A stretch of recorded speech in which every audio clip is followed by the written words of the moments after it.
তালের বড়া কিংবা তালের পিঠা তেল দিয়ে ভেজে না খেয়ে একবার এইভাবে পিঠা বানিয়ে খেয়ে দেখবেন কতটা মজা হয়। গ্রামের বাড়িতে সেমাই পিঠা বানায় না, ঠিক সেভাবে এই কাইটা করে নিতে হবে। তালের রস জাল করে সেখানটায় চালের গুঁড়া দিয়ে একটা সুন্দর রুটির কাই করতে হবে। তারপর ভালো করে মথে পাটার মধ্যে দিয়ে লম্বা লম্বা লতা বানিয়ে এই সেমাইগুলো কেটে নিতে হবে। সেমাই কাটা হয়ে গিয়েছে, তারপর নারকেল কুড়িয়ে নিয়েছি। এদিকে চুলায় একটা বড় কড়াই দিয়ে সেখানটায় আমি 1.5 লিটার গরুর দুধ দিয়েছি। প্রথমে 1 লিটার দিয়েছি, তারপর হাফ লিটার দিয়েছি। এবার তেজপাতা, এলাচ, দারচিনি দিয়ে দিচ্ছি, 1 চিমটি লবণ দিচ্ছি। আরও কিছুক্ষণ জাল করে আমি এখানে 1 কাপের মতো গুঁড়া দুধ অ্যাড করেছি, এতে করে সেমাই পিঠাটা খেতে অনেক ভালো লাগবে। আরও কিছুক্ষণ জাল করে আমি চিনি গুড় দিয়েছি। যে যেমন মিষ্টি খাবে ঠিক সেভাবেই মিষ্টিটা দিতে হবে। দুধ কিছুটা ঘন হলে বানানো তাল দিয়ে তৈরি সেমাই পিঠাগুলো দিয়ে দিতে হবে। একটু নেড়ে চেড়ে নারকেল অ্যাড করতে হবে।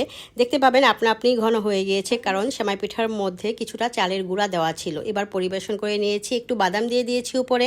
আর এটা এত মজার ছিল, আপনি এবার তালের মৌসুমে অবশ্যই বাড়িতে বানিয়ে খেয়ে দেখবেন। আসসালামু আলাইকুম।